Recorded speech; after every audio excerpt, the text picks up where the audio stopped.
I'm reminded of the story of the barber in the little country town in South Australia. He had this barber shop, and his barber shop was his pride and joy. It's the one thing he lived for, his barber shop.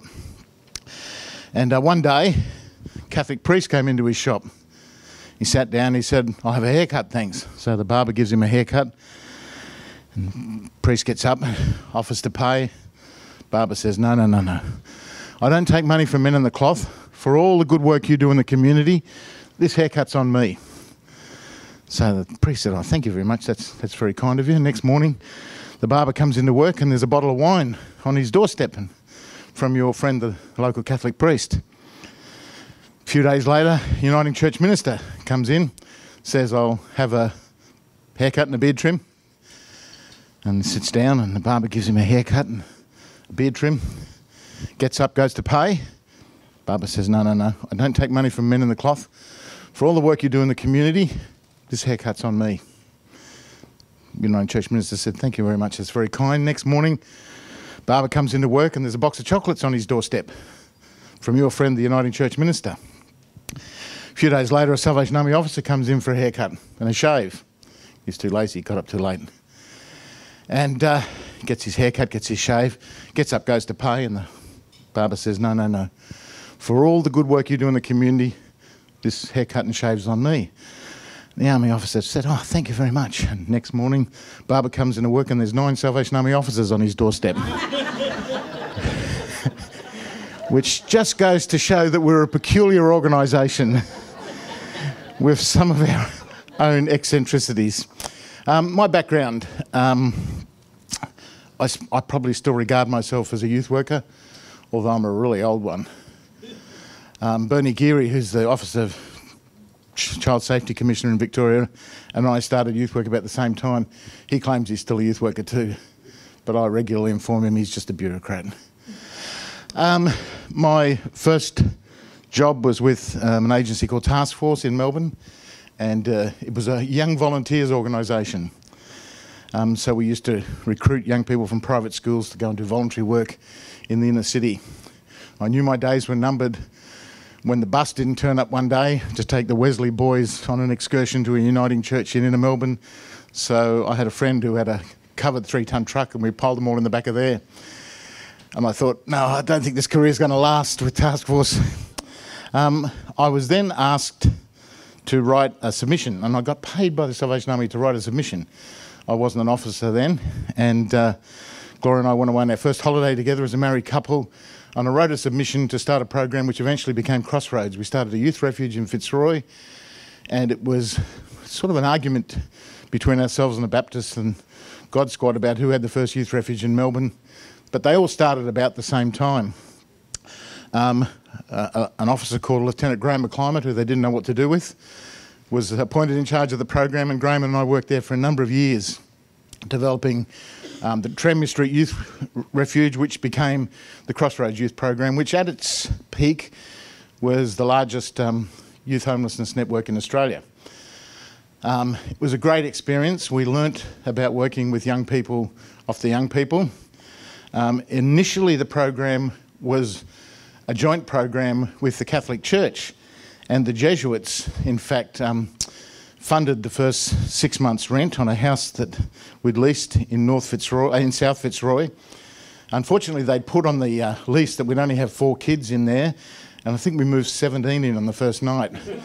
We had this poor Greek landlord. I'm going to get my phone so I can look at it and see how long I'm boring you.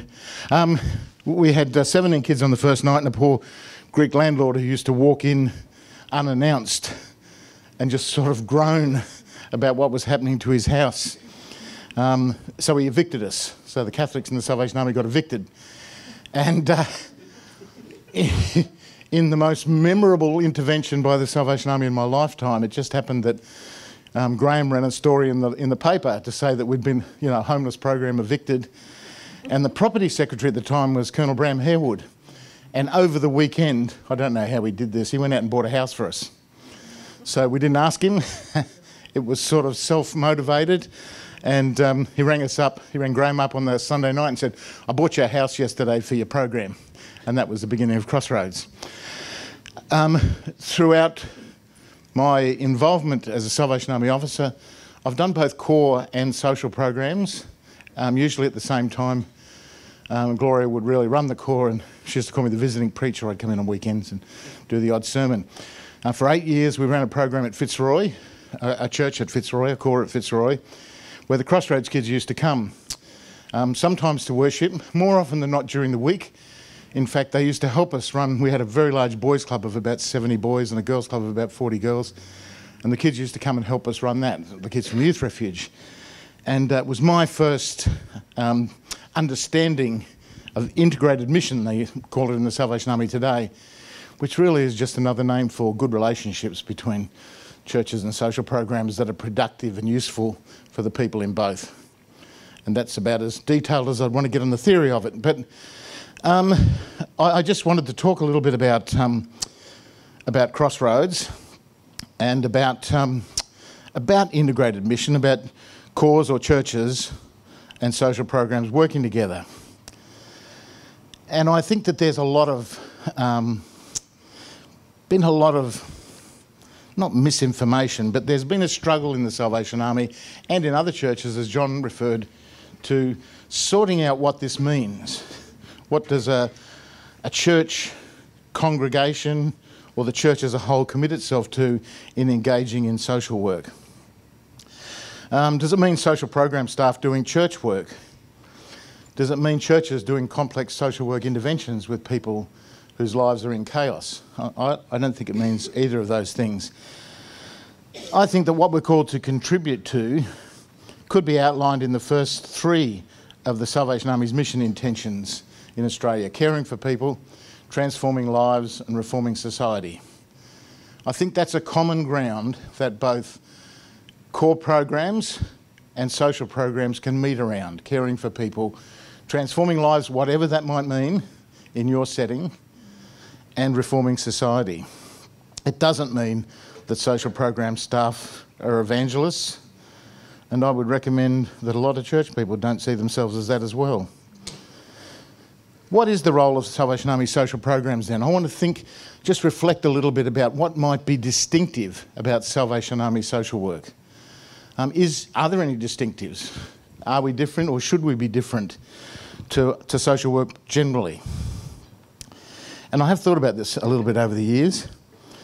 And I think that first I do need to say that in the church doing social work, it's imperative, it's important that they first meet their contractual obligations to government, the obligations that they sign up to. And I think that's an issue of integrity. If you sign up to say, I agree we will deliver, 47 interventions with homeless young people over a 12-month period or whatever, if you can get away with that low, but then I think you have a responsibility to do that. My question is about how you do that and what's the context within which you deliver those interventions. So first of all, I think we just should get that out of the way and say we do have to meet our obligation to funders. I'm not like a lot of people in the church who say that taking government money compromises our mission. I think just because we sign up to a set of contractual obligations, that doesn't necessarily have to limit what we do. We meet those obligations because we're taking money to meet those. But there's a whole range of other things that we can do that enable us to be distinctive and make a real impact in people's lives. And I think if you look at the narrowness of government contracts these days, you have to go beyond your contractual obligations in order to enable people to have the opportunity to transform their lives. So I think there are three other objectives for Salvation Army social programs which should be emphasised, and I'm not saying that other church or community programs don't have these, but I think these are essential for Salvation Army programs. So these three objectives or goals or principles, I think, are our programs must be inclusive, they must be holistic, and they must be longitudinal. By that I mean they must engage with people until the people say, we don't need you anymore. And that is a challenge given the tightness of some government funding today. I think inclusivity speaks for itself, although I would say that when people are trying to meet, I'm just trying to avoid the spotlight here, it's dazzling me. I think there is a danger if you have a tight set of government guidelines that programs cream to meet those guidelines. And I've seen it in all sorts of work, classically Employment Plus, where when job networks started, there was a very broad approach taken to getting people outcomes who were unemployed. And I think as the program's gone on, the guidelines have become narrower and narrower, and there has been a strong influence for employment programs to behave in a way that I think is inconsistent with Salvation Army principles and practice. So I think there's a challenge there for the organisation to explore that one. But certainly inclusivity is one point. No one need or should be left out of our programs or left behind because of the way that we administer our programs. Secondly, I think our programs should be holistic. Again, you know, fairly obvious, but I think that there's an approach that can be made that people are not seen as clients. They're people with a range of needs and interests, and we accept that although individual programs might need to be focused on individual issues, Salvation Army social programs as a whole should be concerned with the whole person. The Salvation Army should be offering people in their social programs and in their core programs opportunity-rich pathways to social and economic participation in the life of the community. So that our work needs to cover material issues, such as a roof over your head or some material aid, emotional issues, particularly in this era where many programs are focusing on the damage that was done in the past to people and trying to deal with that. So certainly we need to focus on addressing those. Educational issues, young people in particular. Many young people in our social programs have been left behind by the education system and haven't got the skills necessary for connecting into society. Social skills, if you have a history of rejection in your life, you often don't have the social skills necessary for engaging with others in enduring relationships. And I've always been concerned, working with homeless young people in particular, about the fragility of their relationships. You know, they have a fight and they move away from that person in their head. They often don't believe they have the capacity to repair a broken relationship and that it's not worth repairing. Sometimes 3 months down the track, they meet again and pretend nothing happened. But I don't think they ever really have the skills to repair a broken relationship. So I think that's something we focus on. Recreational needs. Best anger management program I ever worked on, both for myself and for the young people involved, were basketball programs. Crossroads had 9 basketball teams at one stage in the Salvation Army competition. We chose that competition because there were grades in the Salvation Army competition. If you could walk, you could play. And you were probably as good as people from the other teams. So I played basketball till I was 54, and it got slower and slower and slower, and some would say grumpier and grumpier and grumpier. But reality was, for many of our kids, they got excited about basketball. We always bought good uniforms. Everybody wanted Michael Jordan's number in those days, but we bought good uniforms. We collected them at the end of the game because if we didn't, there wouldn't be team uniforms the next week. Somebody in the staff team had the job of washing them, normally on a roster because nobody wanted to do it all the time. And we found that in the first weeks of kids playing, they were fouled off in about 3 or 4 minutes. And one kid got 11 technical fouls in a row one night at the Salvation Army's basketball association. I think he taught the umpire 9 new words. But reality was they adjusted their behaviour to stay on the court because they enjoyed that. So we used recreational programs as a way of socialising young people and dealing with anger management issues. And we also need to address young people's spiritual needs. And for me, I like to think about that as questions of meaning. I don't believe we push religion down kids' throats. But when they ask an intelligent question, don't fob them off, we give them an intelligent answer. And it was encapsulated for me once by Brian Burdekin. Now, most of you, how many know who Brian Burdekin was? Ah, our life moves on. Brian Burdekin was the Human Rights Commissioner in Australia. may have been the first Human Rights Commissioner. And he did a groundbreaking report in 1989 called Our Homeless Children, which transformed the face of, I think, the community's vision about who homeless young people were, and broadened the thinking in the bureaucracy and in the community. Brian was a media magnet, wasn't he? Anytime Brian appeared, cameras seemed to come out of the woodwork. But he worked closely with a number of Salvation Army programs, the SOS program in Sydney and Crossroads in Melbourne, in preparing our homeless children. And it was the first time people looked broadly across the issues of homeless young people. The first time that we ever looked at the educational, the social, the employment issues, all of those key issues in the lives of a young person. This was in the early days of SAP, the SAP program, and the Burdekin report, as it became known, produced millions of dollars of funding for youth homelessness programs across Australia. Brian was a very interesting character. His father was a Mormon priest, a Mormon minister. It was a hereditary priesthood, somebody told me once, so I occasionally referred to Brian as the Reverend, a point which he didn't take with any equanimity. He wasn't all that happy about it sometimes. Crossroads was in a bit of trouble once with the Army, or maybe more than once with the Army, but one particular time we were in a lot of trouble. I think we might have overshot our budget by 300,000 or 400,000. Seriously.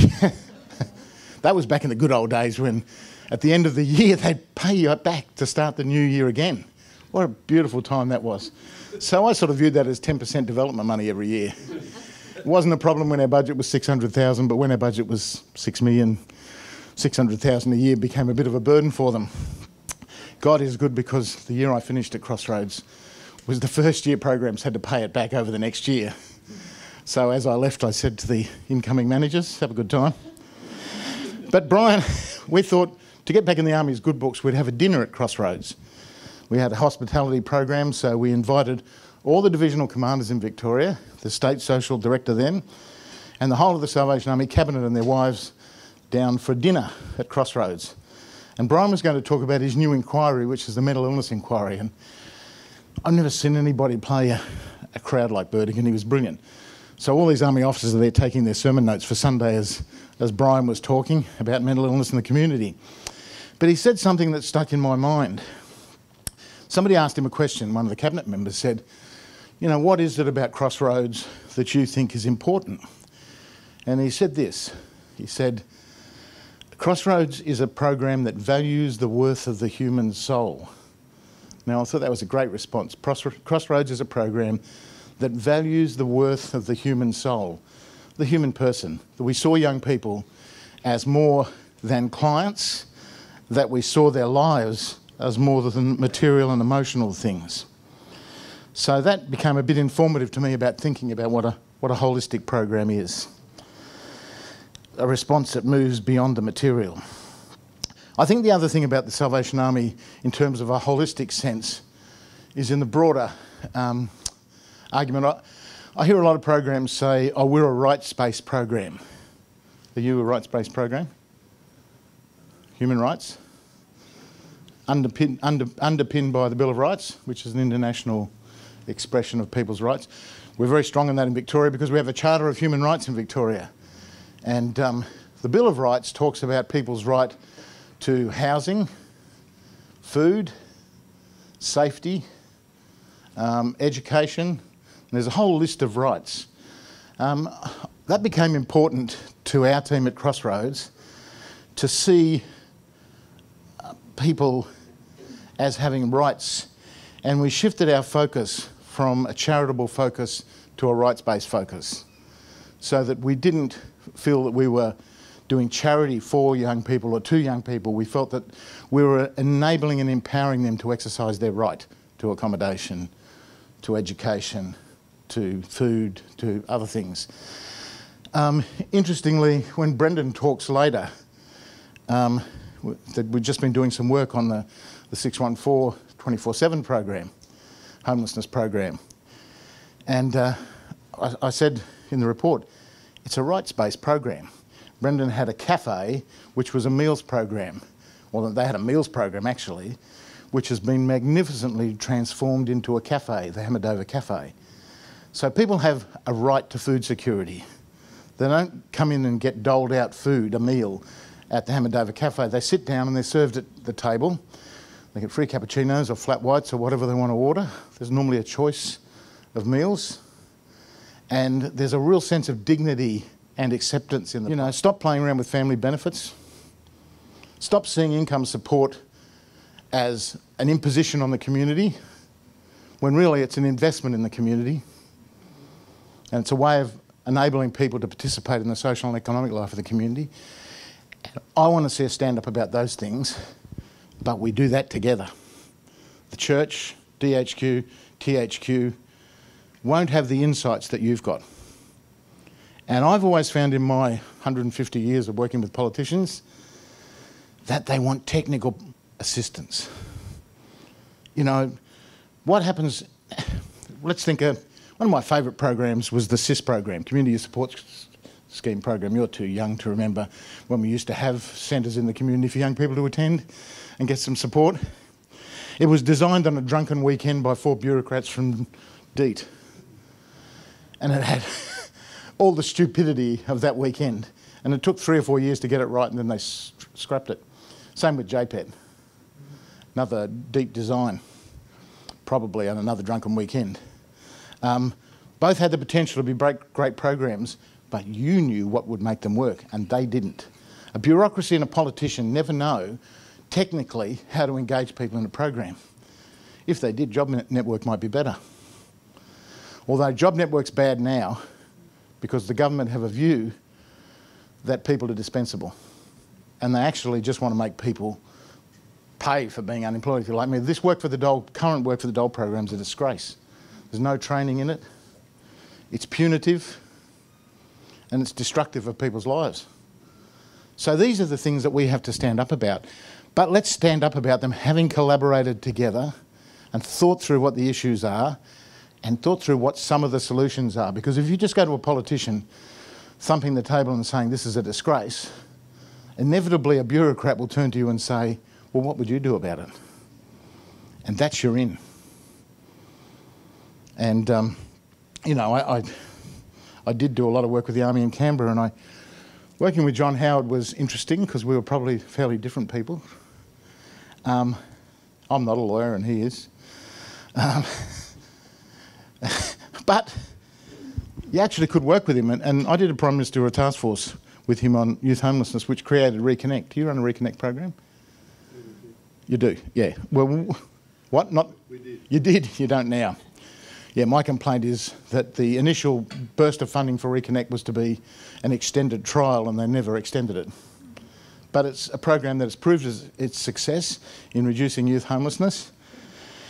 And the only reason we got the program up was they formed a task force which was full of practitioners and 2 really good researchers, and we worked on 20 pilots for 2 years and then designed the program. And it was implemented on the basis of 2 years trial of different models of working with families and young people. You've got the answers about how to work with young people or families or unemployed people. But you have to connect your social justice voice with practical solutions that can engage bureaucrats even if they don't engage politicians. So, that for me is the social justice that we're not doing at the moment. And I think that's the one that we've got the integrity of doing. David. I think I'm on here. We have a question. Those that don't know, we are live streaming. Only to a few because of the internet speed, but we are live streaming. And then we've had a question from Interstate. How do we develop leaders to fulfil the model you were talking about? These 3 elements you talk about. In our social programs or in our church? In our social programs. Well, I think that leadership development anywhere is intentional. And I think that you have to think through a number of issues. But I'm a bit eccentric, so let me run with this. I work with some really interesting guys, 2 of whom were from South Australia. one of whom subsequently died from alcohol poisoning, but that's South Australians for you, on a program in the Western District of Victoria on a leadership development program for young people. And classically, leadership development for young people is to, in a school in particular, pick the sports star, the academic star, the person who presents the best, and do some leadership development with them. Problem is, in rural communities, they go up and leave.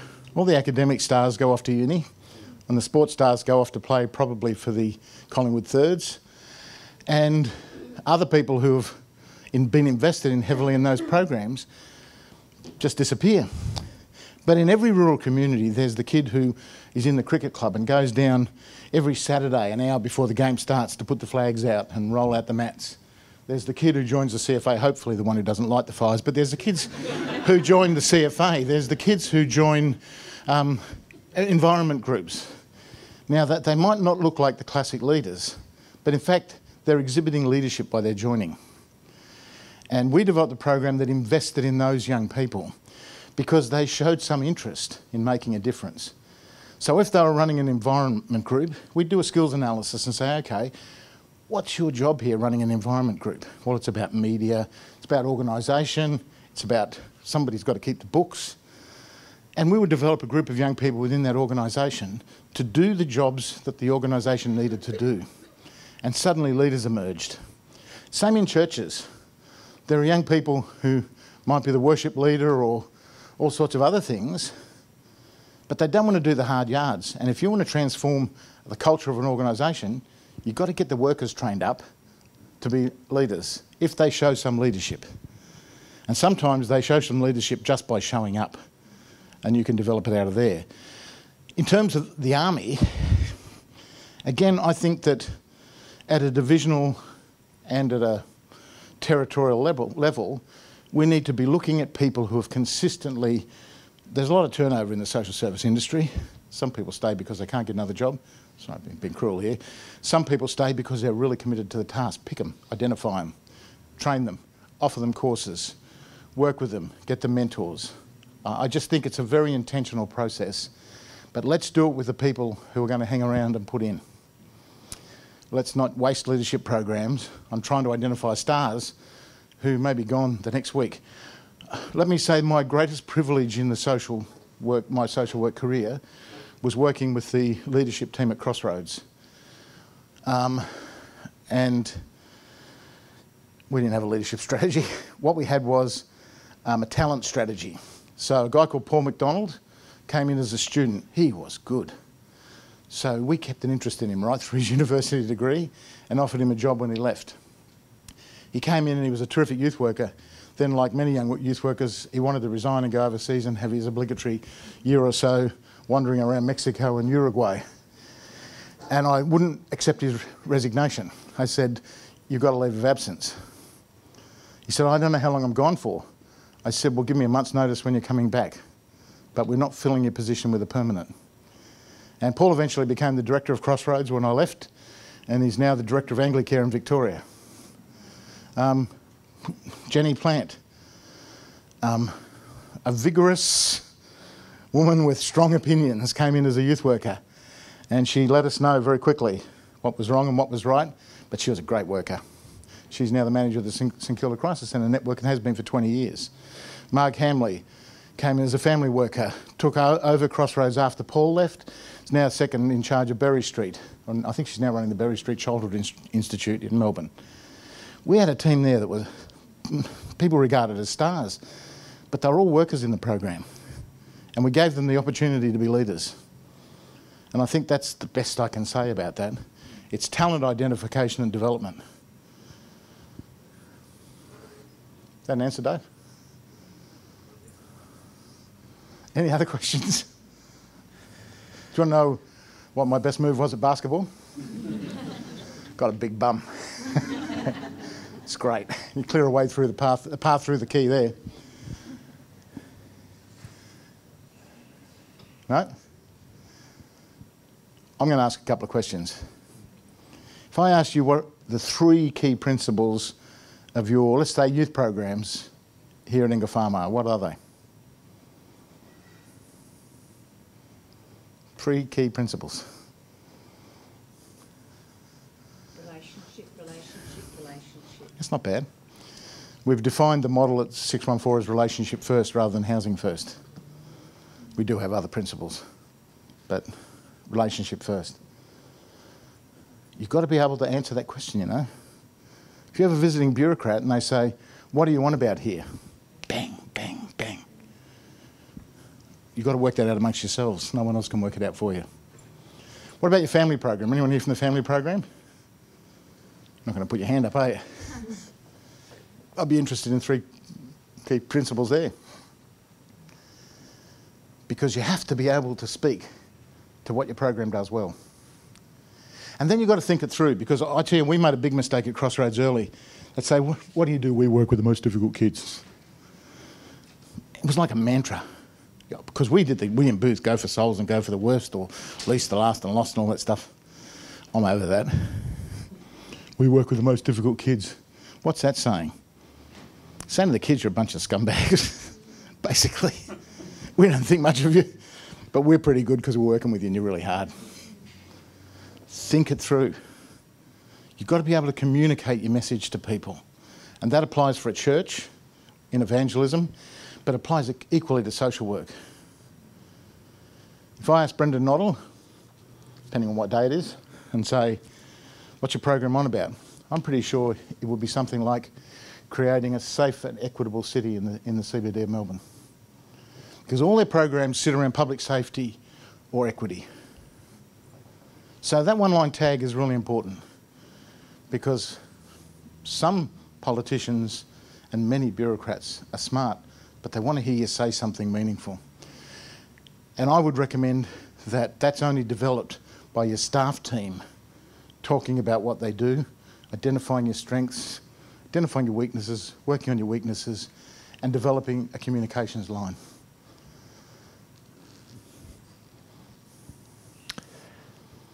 Another question. Oh. What is one of the leading innovative youth programs around Australia at the moment? In your travels, have you seen anything that's cutting edge, something a bit out of the box that still manages to get government funding? I'd like to say Tranmere Street Youth Refuge, but I think they're institutionalised now, and they've got to have a rethink. Pains me to say that.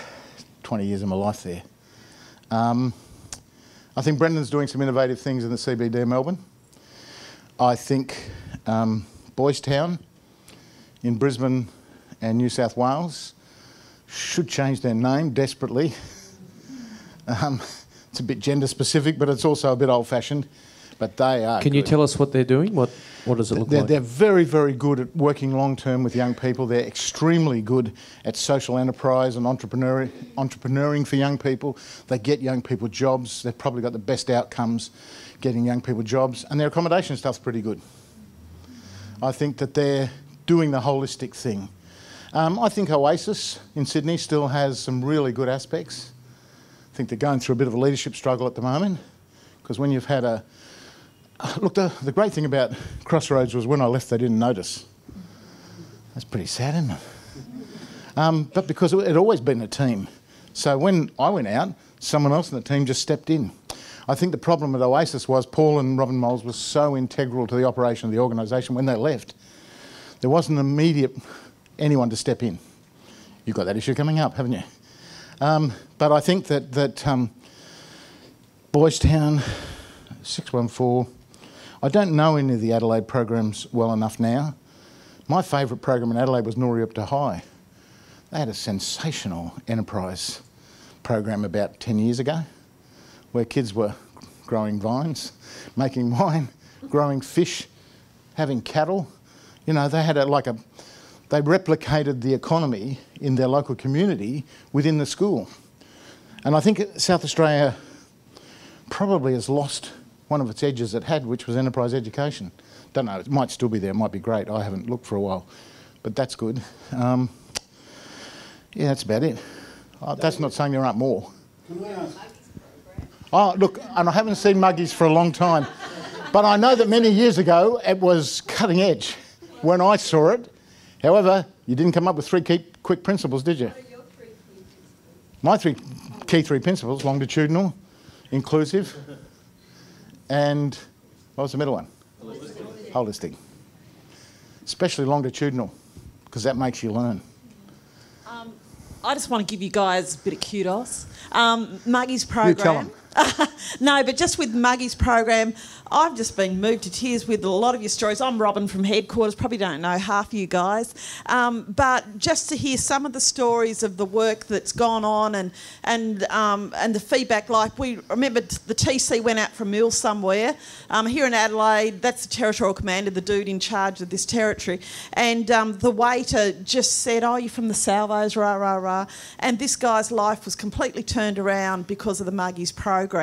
And I don't know if you got 3 points in your mission, Alan, but I remember Alan sold it to me really, really well one day when the line came through, we'll never give up on you.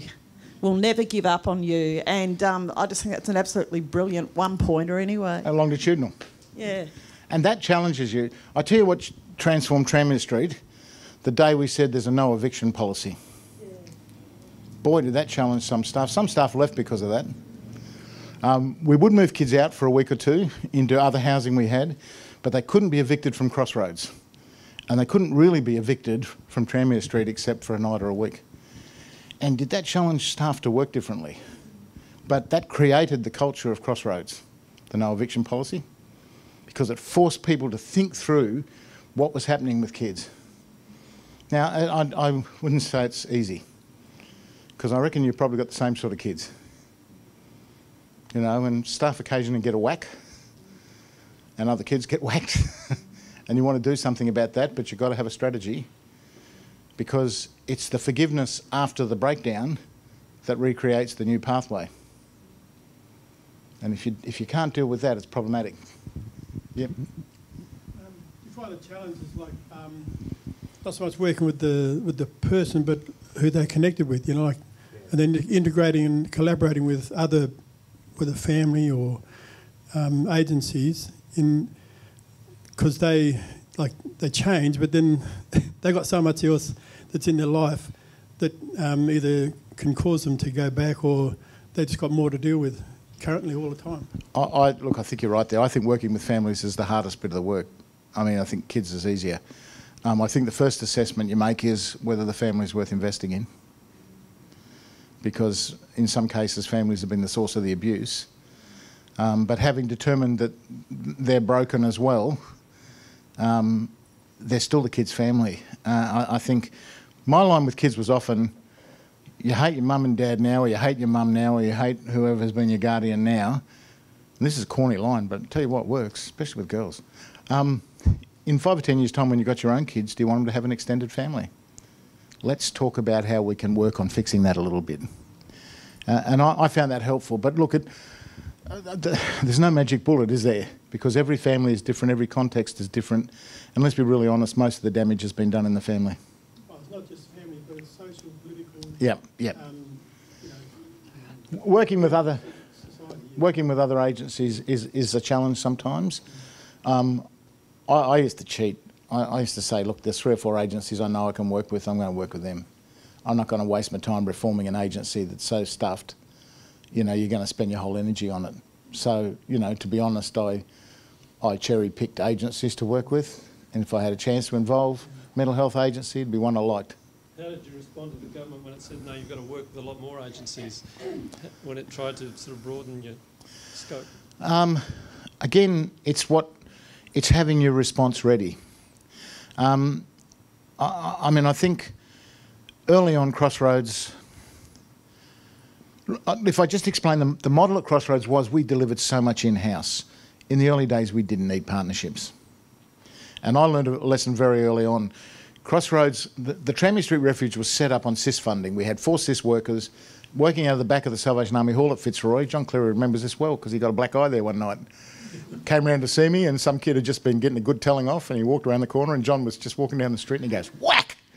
John goes, this kid just hit me. It's my fault. That was after I picked myself up. Yeah.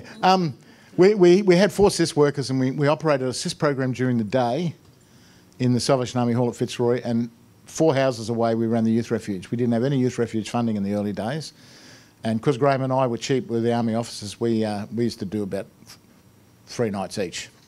And then we paid a guy to come in on Sunday because we had to be religious on Sunday. But eventually, when SAP came in, the model expanded. When SAP funding came up, we were the first refuge funded.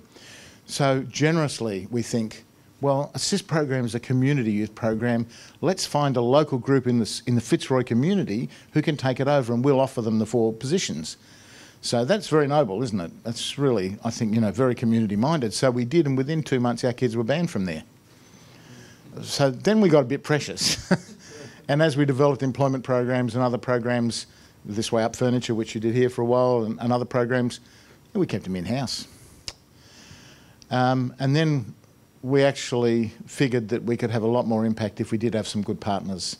So we chose our partners carefully, and if the department ever came with us and said, who are your partners, we said, here, here and here, and these are the reasons. Because, we've used that mental health service, they go in for 2 nights and they get kicked out. We don't want that experience for our kids. So, I think it's, again, knowing why you do things, having your answer ready. And people say, oh, you think really quick on your feet. No, I don't. I sat in staff meetings where we beat each other up for hours about what we were doing. So by the time any of us got out there in the community, we had a common view to present. And I think never view a staff meeting as a waste of time if there's honest, robust discussion. And don't be afraid of a fight in a staff meeting as long as you fight fair. Because that's the way people think through what they're doing. I think government have got really naive about some of this partnership stuff, and I think, forced collaboration and stuff like that is just stupid. And what you end up with is the level of mistrust you've got in Victoria, because we got it earlier with Kennett, the forcing of a lot of partnerships. And in the end, health agencies win in partnerships because they're big and mean and got a lot of money. And community agencies lose because we're small and lean and haven't got much money. So, I think that's thinking through that partnership issue is a challenge. Jenny Planter's got some rich partnerships. They're really all clearly identified in MOUs with all the partners. And she said, my MOU can go from 1 page to 30 pages with the health authority, who want every I dotted and T crossed. Brendan's program's had because I do a day or 2 a week with Brendan. His program's got less partners because the CBD of Melbourne is a snake pit agency-wise at the moment. Nobody trusts anybody. Everybody's putting everybody down behind their back. Brendan's got a fair bit of visibility because of his style and who he is. He gets knifed fairly regularly, unfairly, generally. I think that's the trap with partnerships. But if you find a good one, tie them down in an MOU and do as much as you can with them. Dave, we're just going to digress for a few minutes. I'm going to put a few people on the spot here. Just conscious that not everyone knows some of the programs we're talking about. So, Beck, I'm going to ask you just to describe Belendi in a couple of minutes. Then I'll pass over to Carl. Do you want to talk about communities for children? And then maybe Mary, can you talk on Muggies just for a couple of minutes? No, I think it'll be good for everyone to understand when we're using some words. I'm just conscious some people aren't aware of what's happening. Beck?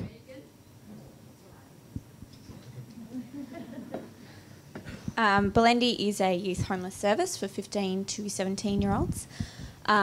We are a residential service, so we work with crisis kids, so we get them generally from a very rough stage and we settle them, get them stabilised and then work to move them on into something more stable for the future. We're a holistic service. I like that. We try to. So we do work on all full case management for our clients, either linking them with services who can support them with their needs or us supporting them with those needs ourselves. I'd say we're very client focused in the sense that we work with them in a very individual way. We work very hard to link our kids into REV, which is the youth group here, to do some of that, longitudinal stuff. That's the gist of it. Can I say something I forgot to say before, which will be obvious to you? When I talk about a longitudinal program, I talk about your whole program. You will have programs within your program that aren't longitudinal. as long as your framework has the capacity to work with kids for a long time. So not every program has to, because if you're around the crisis, dealing with the big issues, sorting them through and moving them on, good. If you can move them within your network, if they really need to stay, that's great. So probably Muggy. I guess where it comes in then is maybe if Megan can talk, because our clients move on into the transitional accommodation, which is one of the other Salvos programs here.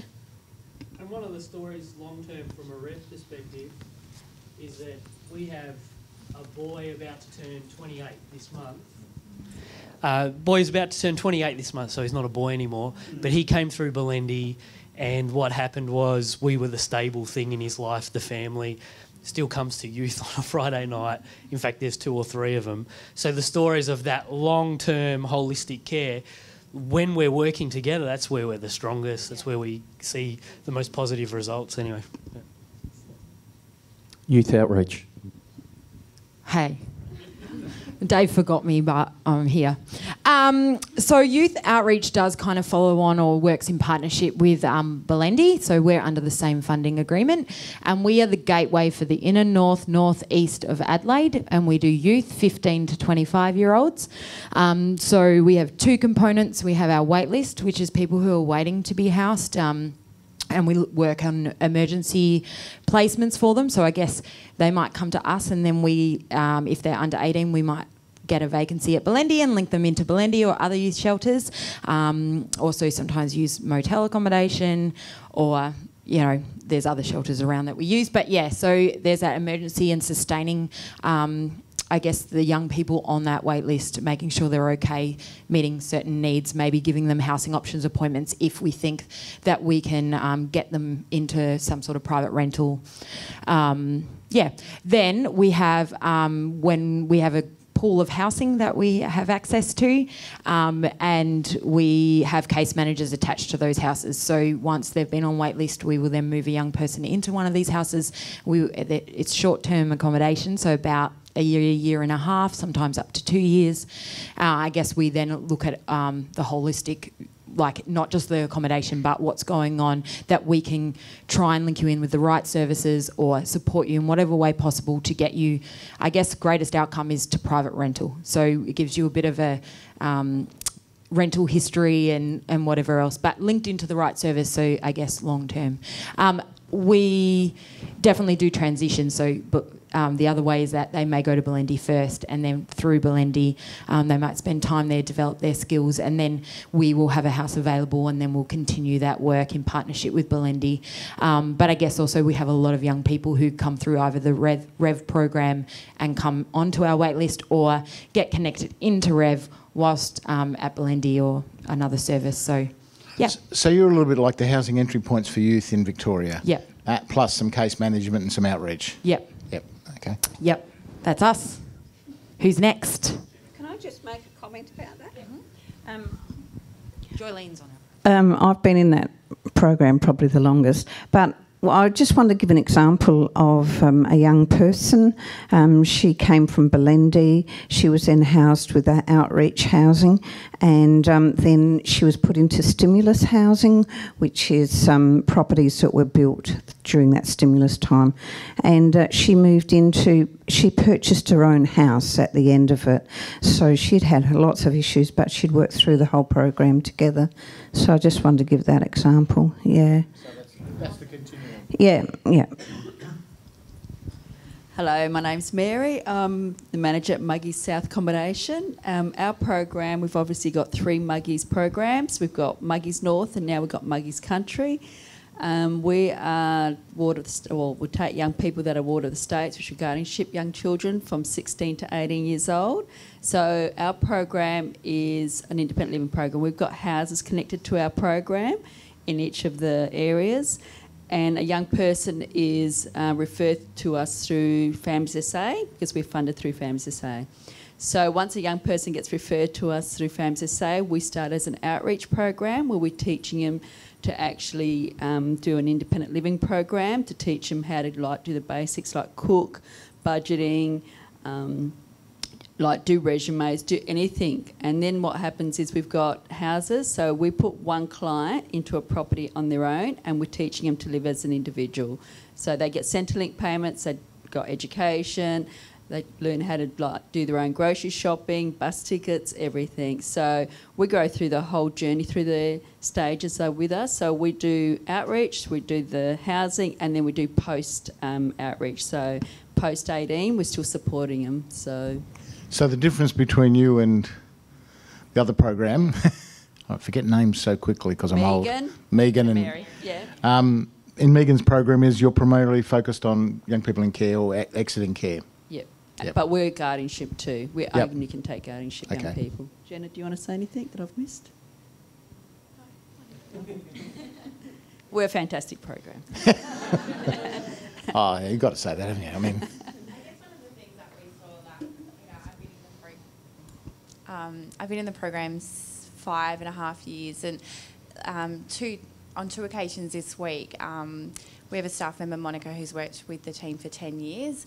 And on 2 occasions this week, we had 2 clients who had just come through the program, had exited the program about 7.5 years ago, and came this week to explain to Monica that he's just got out of jail.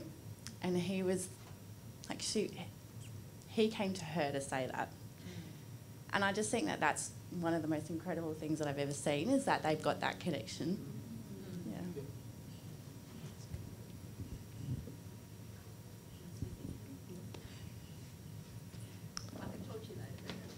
So, a whole different demographic, communities of children. Carl. Difficult to explain in a short time, so I'll try to be as quick as I can. Communities for Children was originally a community development program initiated to move into the early intervention and prevention space.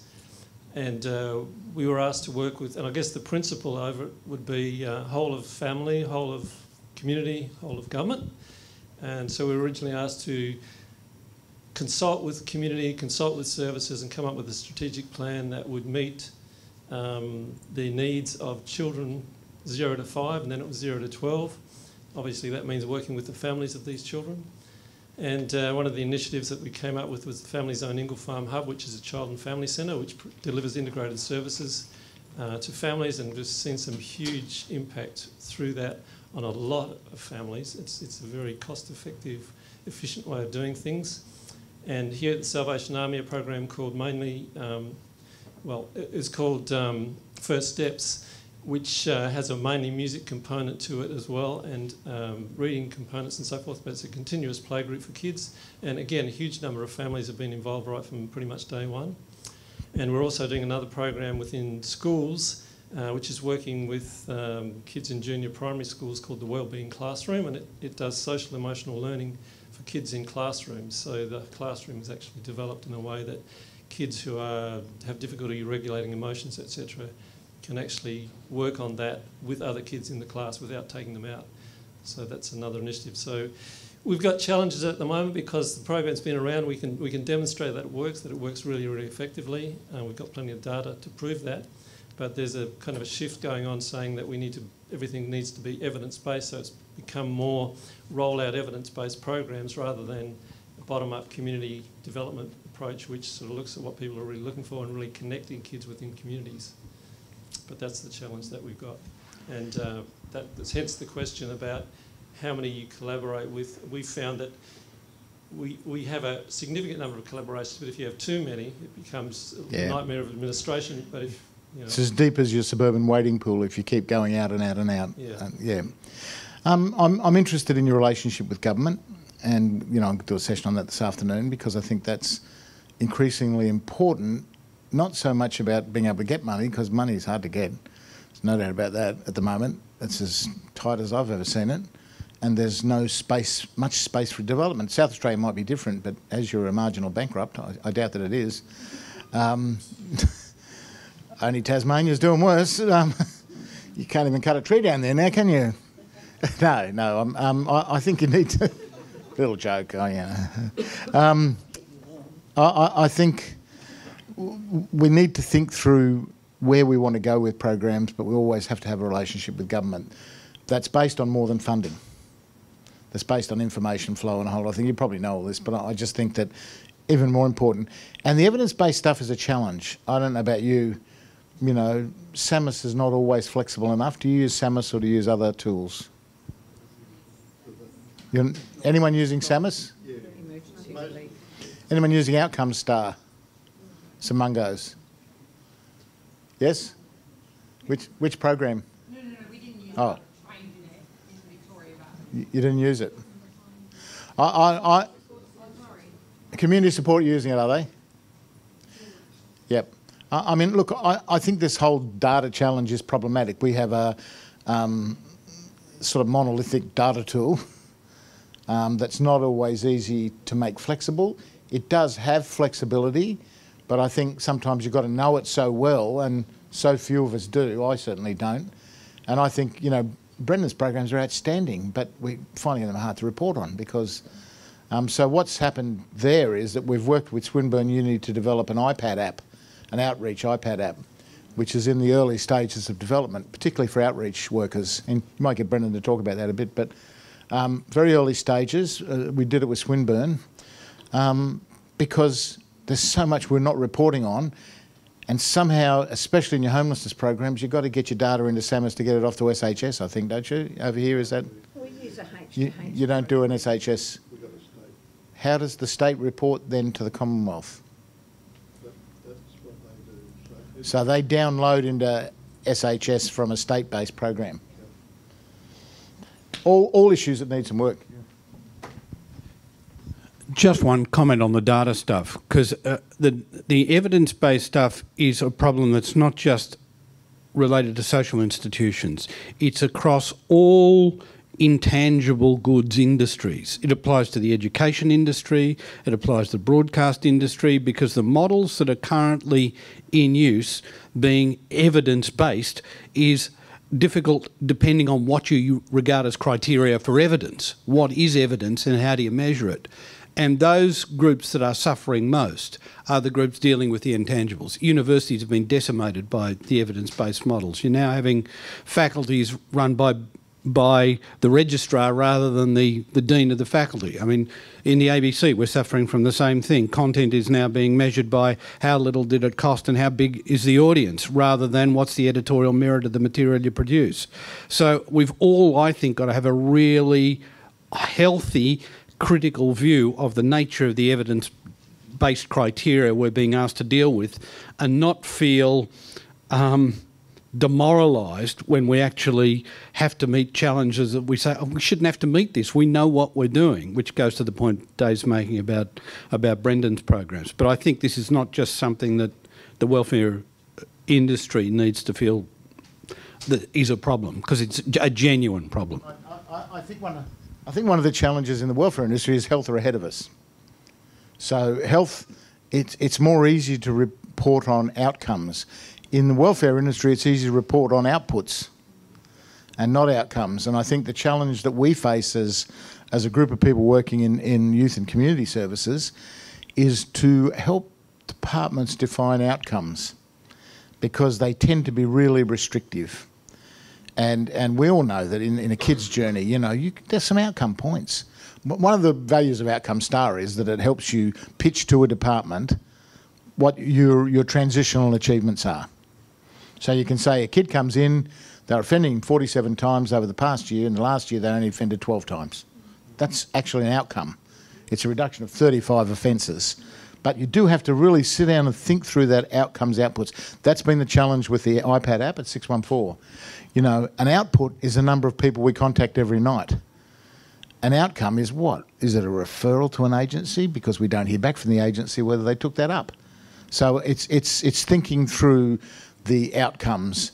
And I can assure you, very rarely will departments do that thinking for you. And if they do, they'll generally be wrong. They'll come back with a set of outcomes and you look at them and you think, how'd they get there? Well, they got there because they didn't want to think.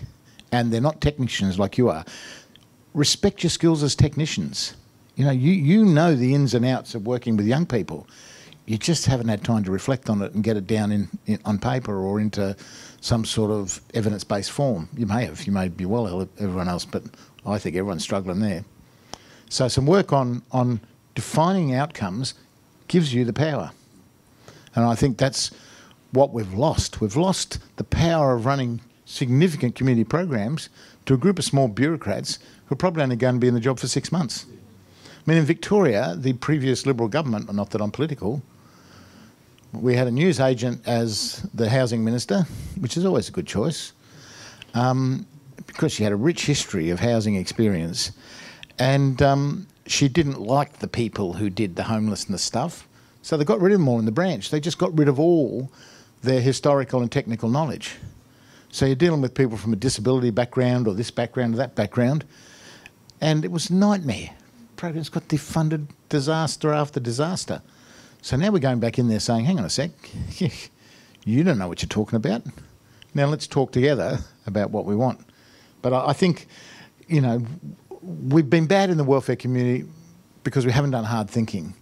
So what's the sin there? The sin there is you leave your clients hanging.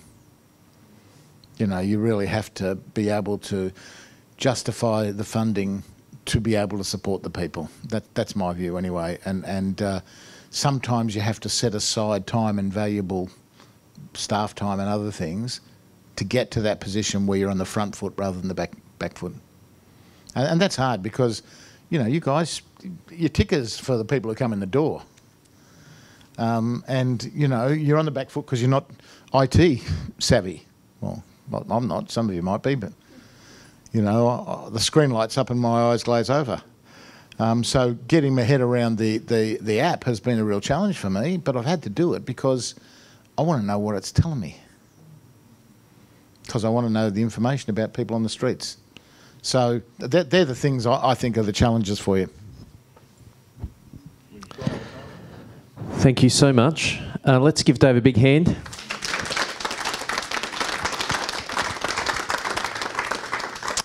We're going to break in a few minutes' time for lunch. I thought before we do that, I'll just ask Carl, John and David just to summarise their elective in 30 seconds or less. So in this, after lunch, about 1:30, John Cleary will be in the theatre, which is just next door. And then in here, David Eldridge will be here. And the boardroom, which is the other side of the foyer, Carl will be over in that room. So if you just want to summarise what you're talking about. Yeah, I'd love to, but it's before lunch. And no. I really want to have more of a discussion because I've worked a little bit with the South Australian government, but not for 5 years or more. So I want to talk to you about what you think are some of the government issues that you're confronting, how you relate, department structures. Also, when I talk about government, I mean department and politicians. So having had that little discussion, then I'll discuss a few ways that we might have dealt with it in the past, and they may or may not be helpful for you. But I do think it's a dialogue initially because I'm not an expert on South Australia, and I'm interested in the challenges you're facing in relating to government and community, because that's the other thing. The power of the Salvation Army in the past has been its great community relationships and acceptance. We've got a few hurdles at the moment to deal with. But I think in order to communicate with government, it's great if you come with a great background of having communicated to the community.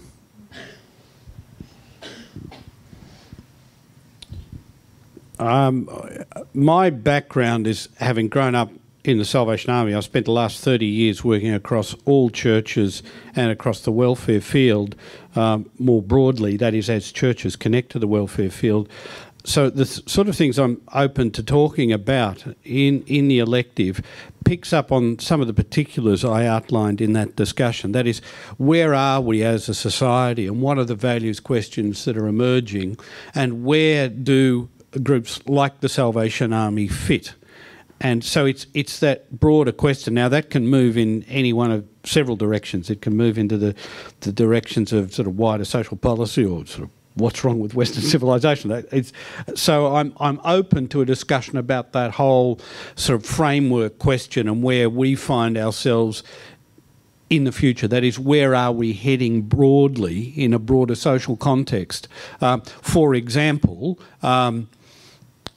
if what they're telling us about the way the world economy is moving, and if in particular we get to situations where, with manufacturing industry on decline in South Australia, what message is that sending about to social agencies, and how should social agencies be positioning themselves, given the government are saying to us, a warning, they're not saying it, but this is the warning in the air, in 5 years' time you're going to have major problems to deal with. So it's those sort of broader questions.